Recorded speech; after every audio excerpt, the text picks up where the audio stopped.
Bom dia, Brasil, bom dia, mundo! Estamos aqui no segundo episódio de Café com Mulher e hoje vamos falar de Rebeca e o que podemos aprender com a parte 1 da história de Rebeca, que está lá em Gênesis, capítulo 24. Esse é o segundo episódio de Café com Mulher e quem vai chegando, bom dia a todas. Quem puder mandar o link lá na comunidade Lapidando Mulheres, eu agradeço, que eu tô com meu celular aberto aqui, eu não consigo fazer isso. E é a segunda-feira que estamos aqui nesse horário, por volta de 6h30, 7 horas. Eu apareço para uma live rápida, objetiva, sempre trazendo a ilustração de alguma história de alguma mulher da Bíblia, tá? E o que podemos aprender com ela e colocar na prática dentro das nossas vidas nos dias de hoje, dentro da nossa realidade. Porque as histórias da Bíblia, elas são histórias muito puras, de mulheres comuns e ordinárias, que viveram vidas cheias de erros e acertos. A história da Bíblia não tá só recheada de casos incríveis, de muita fé, de muita sabedoria, de muita virtude. Essa é a beleza, né, do que nós podemos aprender dentro das histórias da Bíblia, de todas as histórias das Bíblias. Tem muitos erros, muitos acertos, e todos eles vem mostrando as consequências. Sabe aquela história de fulano errou, tá lá na Bíblia que errou. E junto com o erro vem também a consequência do seu erro. E aí a gente pode aprender, porque sabedoria é isso. Sabedoria é a gente aprender com outras histórias para não errar na mesma coisa. É a gente poder absorver, entender o que já aconteceu e qual é a consequência daquele erro. Então que a gente consiga se modelar pelas histórias das mulheres da Bíblia, para que a gente não erre como elas erraram e que a gente acerte como elas acertaram. Olha só, o melhor dos dois mundos. Então, bom dia a todas, sejam bem-vindas. Me falem aqui de onde vocês estão falando. Eu tenho aqui mulheres de vários lugares do mundo, tá? Que eu sei, algumas eu já tô reconhecendo, e várias cidades do Brasil. E é uma honra pra mim, eu tô sempre às segundas-feiras, 6h30, horário de Brasília, tá bom? Eu tô falando aqui da Espanha, que pra mim são 10h38 agora. E você tá falando de onde? Da onde? Ó, Vitória, Espírito Santo, quem mais? Sejam bem-vindas. Eu já fiz uma temporada, só pra avisar pra vocês, eu já fiz uma temporada de estudo aprofundado de várias mulheres da Bíblia. E esses estudos estão virando, inclusive, um manual de direcionamento matrimonial. E eles estão disponíveis no YouTube, tá? Quem quiser depois me chama no direct que eu mando o link para você. Está um compilado de 12 estudos aprofundados com direcionamento matrimonial para você colocar na sua vida. Hoje, nos dias de hoje, como que você pode colocar a história daquela mulher, de Sara, de Débora, de Esther, todas elas eu trouxe com um direcionamento matrimonial para você aprender como usar isso na sua vida nos dias de hoje. E ficaram muito ricos esses estudos. Então, se você ainda não assistiu, eu te convoco, eu te recomendo fortemente a você entrar nesse material e estudar elas uma por semana, uma a duas por semana. É um estudo muito rico. E aqui são lives mais rápidas, mais objetivas. Eu não vou pegar a Bíblia, não vou fazer a leitura do texto, eu vou trazer a história e contextualizá-la para vocês, tá? Toda segunda-feira, às 6h30, entre 6h30 e 7 horas da manhã, a gente tá aqui rapidinho nesse bate-papo. Aqui, ó, tem mulheres de Brasília, tá em cheio aqui, ó. Lençóis, Bahia, Salvador, Bahia, Vitória, Espírito Santo. Que coisa boa ter cada uma de vocês aqui, viu? Vamos ficar aqui comigo rapidão, porque você vai aprender muito. Então, se você estiver se arrumando para ir trabalhar, se você estiver tomando seu café, deixa aí tocando e vai absorvendo o que tá sendo dito, tá bom? Hoje eu quero falar de Rebeca. Eu ainda não tinha falado de Rebeca. E a história de Rebeca é uma história, assim, muito, muito poderosa. A gente aprende muito com ela desde antes dela se casar com Isaac. E depois que ela tem seus filhos, ela é a mãe de Esaú e Jacó. Ela é a mãe do primeiro relato de gêmeos na Bíblia, que é Esaú e Jacó. E essa parte de Esaú e Jacó e como ela atua enquanto matriarca, eu vou falar na semana que vem. Hoje eu quero contextualizar a parte inicial da história dela. Começa com Abraão enviando o seu servo para buscar uma esposa para o seu filho Isaac. Abraão estava muito preocupado, ele queria, né, encontrar uma esposa para o seu filho Isaac. E Abraão envia, né, o seu servo e fala, vai, encontre uma boa mulher para o meu filho. De maneira muito, né, singela falando. E aí, seu servo fez uma oração acho que na fonte, num poço, não tinha como ser num poço. Enfim, ele estava num ambiente onde ele fez uma oração e ele falou, Deus, me mostra uma mulher que seja digna de se casar com o filho do meu senhor, né? No caso, Abraão. E enquanto ele fazia aquela oração, uma oração muito sincera de eu quero me conectar com a mulher que vai ser a mulher certa. E aí, antes mesmo que ele terminasse de fazer a sua oração, Rebeca apareceu. E na oração dele, ele foi específico, que a mulher que apareça para mim, que eu consiga saber que ela é a mulher certa, porque ela vai me oferecer água. E não só para mim, mas também para o meu camelo. Então era como se fosse um sinal ali, que ele pediu. Ele foi específico na oração dele, ele queria um sinal claro de quem seria essa mulher.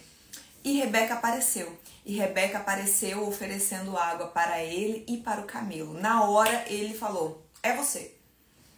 E ele se apresentou para ela e ela levou ele até casa. Ela foi para casa, contou pro pai, pro irmão essa história, olha que aconteceu isso. E aí depois ele foi lá e falou o que ele tinha para, né, qual que era essa missão dele. E aí tem um relato na passagem bem interessante que o pai da Rebeca, o irmão mais velho, o Labão, eles falam assim, a gente não tem que aprovar ou reprovar nada. Isso é de Deus. Ou seja, não cabe a nós decidir. É isso e ponto final. Se o servo está trazendo essa instrução, se o servo de Abraão está trazendo essa fala, então é de Deus. Então não cabe a nós aprovar ou reprovar. Simplesmente vai acontecer, já está. E aí, Rebeca aceita, né? Ela não tem nem a condição de aceitar ou não. O que ela pode escolher é se ela vai imediatamente encontrar o seu novo marido, porque o negócio já foi feito ali mesmo. Esse servo já saiu carregado com joias, com todo o dote que ele poderia oferecer para a família desta esposa, que ele ainda não sabia qual seria. O casamento foi armado, foi arranjado, claro, e foi tudo muito rápido. E ela teria a opção de ir imediatamente ao encontro de Isaac ou esperar por 10 dias até que ela assimilasse tudo, visse tudo se era isso mesmo. E qual foi a escolha de Rebeca? Ela escolheu imediatamente, porque ela era obediente, ela era uma crente com fé em Deus. Mas antes de entrar na cena linda, que tem uma cena linda quando eles se conhecem, quando eu li, eu fiquei imaginando a cena, eu quero trazer aqui a parte de o que fez ela de fato se tornar essa mulher ideal para se casar com para ela ser nora do pai da fé. Ela se tornou a nora de Abraão. O que tornou ela essa mulher que foi a escolhida? Ela foi generosa. E às vezes eu tô falando pra uma mulher que tá solteira, pra uma mulher que está separada, buscando, né, um marido. E eu tenho tido mulheres que estão me procurando agora, mulheres solteiras, mulheres que estão há muito tempo procurando um marido. E elas começaram a me perguntar, Juana, como que eu encontro um homem virtuoso, um homem valoroso? Tá difícil, não tem homem no mercado. E tem. Só que a gente só se atrai por aquilo que a gente é. E aí é que tá o problema. Quando a gente sabe disso, quando a gente percebe que a gente vai sintonizar na mesma frequência que a gente tá, a gente vai sintonizar com outra pessoa dentro da mesma frequência que a gente tá, a gente precisa se desenvolver, a gente precisa se conhecer, a gente precisa evoluir, se melhorar. Porque enquanto a gente tá do jeito que a gente tá, e se a gente não tem encontrado pessoas legais na nossa frente, quer dizer que a gente ainda não é essa pessoa legal. Então a gente precisa desenvolver as nossas virtudes ainda antes de encontrar um homem, para que a gente se torne uma mulher que vai atrair um homem virtuoso igualmente, um homem valoroso. A gente precisa ter valor, a gente precisa se valorizar para poder encontrar esse homem virtuoso, esse homem valoroso. Então, a Rebeca não sabia quem que era aquele servo, ela não sabia que ele estava ali procurando uma esposa para Isaac. Ela não sabia que a missão dele, que quando ele saiu de casa ele tinha essa missão. Mas ela, por ser virtuosa, por ser generosa, por estar atenta em servir, independente de quem seja, ela serviu, ela foi generosa, ela foi amável, ela foi dócil. E ali ela chamou a atenção daquele servo. Ele falou, opa, essa mulher serve para se casar. Você entende que ela deu muito antes de pensar em receber. Ela entregou aquilo que ela tinha de melhor, não porque ela tinha interesse, ela fez um movimento certo com a intenção certa. Ela fez um movimento de entregar aquilo que ela podia, na disponibilidade que ela tinha, dentro do que era possível para ela, independente se ela ia ser recompensada ou não. E isso é muito forte, isso é muito poderoso. Às vezes a gente está saindo de casa tão desesperada para encontrar um homem, para encontrar um marido, que a gente fica naquela da recompensa, naquela de eu só vou dar se ele der, eu só vou fazer se ele fizer, eu só vou fazer se merecer, eu só vou entregar o meu melhor depois. E cuidado com o que é para entregar o seu melhor, tá? Não tire de contexto as minhas palavras. Mas é sobre você servir a sua comunidade, servir na igreja, servir o próximo, servir seu vizinho, servir as pessoas que aparecem na sua frente. E aí você vai chamar a atenção pelo Cristo que existe em você. Não porque você está interessada você vai se tornar interessante a partir disso, a partir da sua disponibilidade de servir, tá? Então pense nisso, que às vezes você está muito focada em ter uma promoção no seu trabalho, mas você ainda não está merecendo esta promoção. Você está esperando ser promovida para entregar o seu melhor e você não vai ser promovida se você não entregar o seu melhor no cargo que você está. É essa a significância de ser fiel no pouco, que sobre o muito te porei. Ela foi fiel a um servo, ela foi fiel a um servo. Ao pouco ali, a um servo que estava com sede. E o camelo dele também, ela ofereceu água para ele. Ela foi generosa, gentil, no pouco que ela podia ser, ela só podia oferecer isso. Em troca, ela recebeu um marido. Um belo marido, que eu imagino que Isaac era. Esse é o contexto inicial da história de Rebeca. E aí ela foi obediente, ela teve fé, não esperou os 10 dias. Sabe quando você recebe uma ordem? Quando você sente o Espírito Santo te mexendo, te tocando para você fazer algo, você sabe que é de Deus, mas você fica na incerteza. Eu vou esperar mais um pouco, eu vou esperar um outro sinal, eu vou esperar alguma coisa acontecer, eu vou esperar mais uma confirmação, eu vou orar mais, eu vou jejuar mais, eu vou fazer mais. E aí você vai perdendo o time de receber a sua bênção. Rebeca não, Rebeca foi imediatamente, montou no camelo e foi ao encontro de Isaac. E aí a Bíblia fala, tem ali os versículos, são 2 ou 3 versículos que relatam que ela chegou no seu camelo e aí ela levantou os olhos e viu Isaac de longe e perguntou para o servo, quem é aquele homem? Imagina em câmera lenta essa cena. Quem é aquele homem? Eu imagino que ele chamou a atenção dela. Eu imagino que sim. E aí, depois que ela só viajou ao encontro dele, depois que ela já estava com o casamento arranjado. O servo já tinha feito o negócio na qualidade ele já tinha essa autoridade e ele já tinha feito o negócio com o pai, com o irmão dela lá e já tinha resolvido. Ela já estava casada, então ela só precisava consumar o casamento. E aí ela chega no seu camelo, levanta os seus olhos, olha para o Isaac lá longe e pergunta para o servo, quem é aquele homem? E aí, então, ela vai ao encontro de Isaac. Isaac leva ela para a tenda de sua mãe, Sara, que tinha acabado de morrer. E lá, ele a ama e a torna sua mulher. Ou seja, ele consuma o casamento. A Bíblia é muito clara no versículo. Ele a ama. Sabe o que isso quer dizer? Que o casamento é para ter esse amor. Mesmo um casamento arranjado, é para ser bom. É para ser gostoso. É para ser divino. Se o ato de você ir pra tenda com seu marido não tá bom, tem alguma coisa que precisa ser ajustada. Se você não tá com vontade de ir se deitar com seu marido, precisa ser ajustado. Não é normal. Não é normal você não ter tesão, não ter desejo no seu marido. O casamento foi feito para o amor. Mas não só o amor. Porque depois deste momento, e tem um versículo que eu até postei nos stories agora, que ele a amou e a tornou sua mulher. E foi assim que ela consolou Isaac na morte de sua mãe.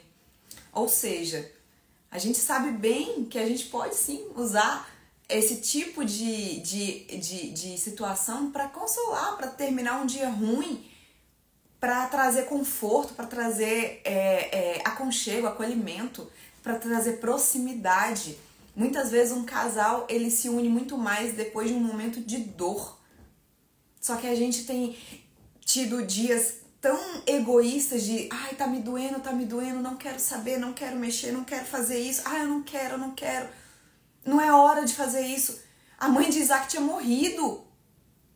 E ele tava lá amando e consumando o fato do ato matrimonial. E naquela simbólica dele levar ela para a tenda de Sara, ela já recebe a responsabilidade de se tornar a próxima matriarca. E aí eu vou falar disso na semana que vem, mas antes de terminar, eu quero te lembrar o que aconteceu nos próximos 20 anos. Nos próximos 20 anos desse casamento, eu tô toda arrepiada.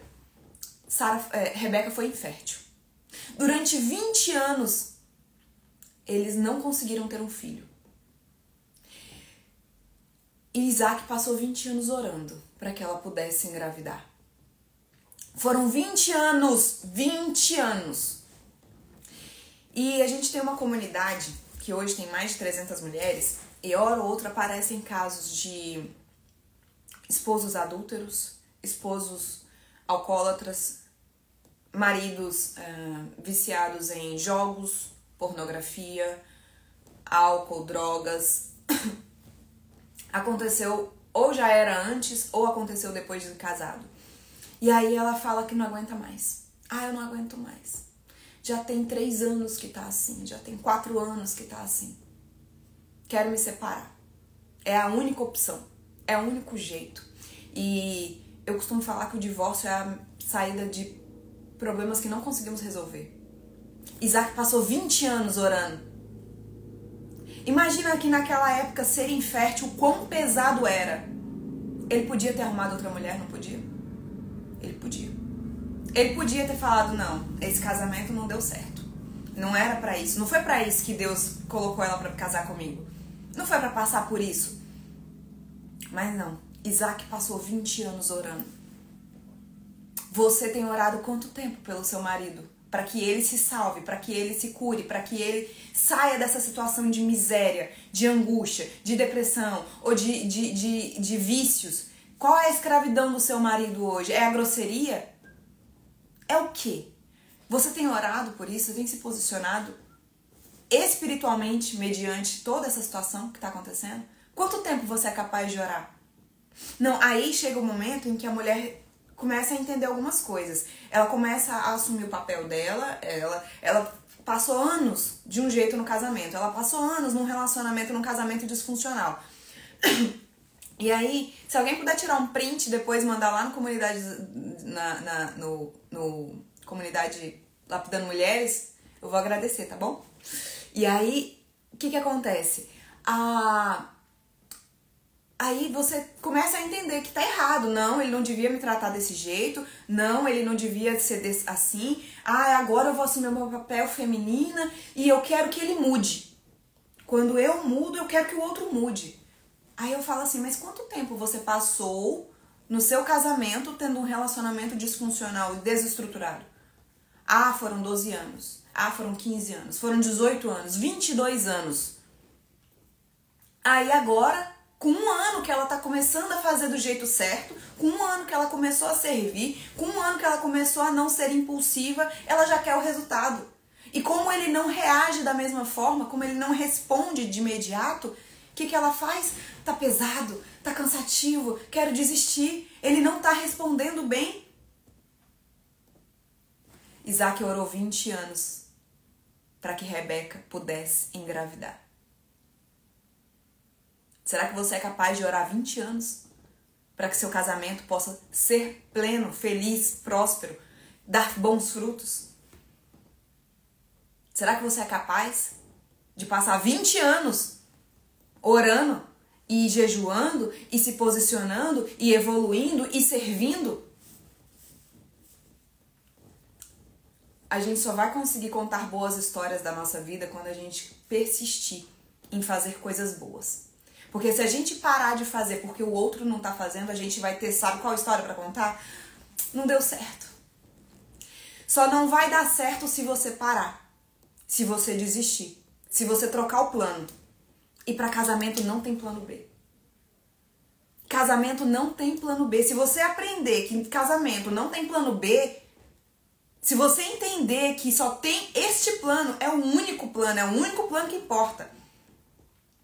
Você vai orar, você vai jejuar, você vai se posicionar, você vai continuar fazendo aquilo que precisa ser feito. Não porque o outro merece, mas porque assim Deus quer de você. Essa é a palavra que eu tenho pra você nessa manhã. Deve estar difícil, eu imagino que sim. Mas você precisa amadurecer emocionalmente, se fortalecer espiritualmente, se carregar e se armar das ferramentas certas para conseguir lutar nesse casamento. É possível. É possível restaurar, é possível mudar o cenário, é possível ter um marido novo. Mas você precisa ser uma mulher nova. Não dá para você ficar esperando que ele mude para que então você mude também. Esse ciclo não funciona desse jeito. Você precisa ser a agente de influência no seu lar. Você precisa ser a mulher sábia que edifica a sua casa. Enquanto você não for essa mulher sábia, virtuosa, que entrega o seu melhor e espera o processo, você não vai ter boas histórias. Você só vai se lamentar, você vai ter história triste, você vai se sentir cansada, você vai se sentir sobrecarregada, porque você vai estar fazendo, esperando algo em troca. Se você parar de esperar o algo em troca e fazer porque não tem plano B, esse é o plano, aí você vai conseguir viver as maravilhas de Deus e desfrutar de um casamento feliz, onde você vai se deitar e você vai amar e ser amada. É isso que eu desejo pra você, é isso que eu espero. Eu quero que essa palavra que começou agora, nessa manhã de segunda-feira, seja uma flecha lançada no seu coração e que ela dê bons frutos. Que você comece a sua semana sabendo que é possível mudar o cenário. Isaac passou 20 anos. 20 anos. Quantos anos você já tá assim? Se você tem vivido 20 anos, quantos anos? Se as mesmas histórias continuam se repetindo, às vezes é porque você ainda não tá fazendo do jeito certo. Tá? Não é só o tempo. A gente não pode ficar só esperando que o tempo passe. A gente também precisa se moldar no meio desse processo. Evoluir, crescer, saber a direção. Tá bom? Tem alguma mulher aqui que quer falar algo? Que recebeu alguma coisa? Que recebeu alguma luz? Tô aqui agora com muitas mulheres. Alguns homens chegaram. Sejam todos bem-vindos. Antes que eu encerre a live, ó, a Giordane tá falando verdade. Glória a Deus. Eu vou finalizar, tá? Entreguei aqui a palavra que eu fui direcionada para entregar nessa manhã. Se você chegou depois, pega ela do início e saiba que Deus tem um plano para sua vida. A vontade dele é boa, perfeita e agradável. Se você ainda não tá vivendo a parte boa, perfeita e agradável da vida, é porque você ainda não tá vivendo os planos de Deus. Tá bom? Não desiste. Não desiste. Só que mude o seu jeito de continuar fazendo. Se ainda não tá dando certo, é porque talvez o seu jeito de fazer não tá dando certo. Mas não existe plano B. O único plano que importa é a de manter o seu casamento. Tá bom? Fiquem com Deus, tenham uma excelente semana, façamos uma excepcional semana, que essa segunda-feira seja de grandes vitórias a serem construídas com o posicionamento que você vai tomar hoje. Tá bom? Um beijo. Boa semana pra todas. Tchau, tchau.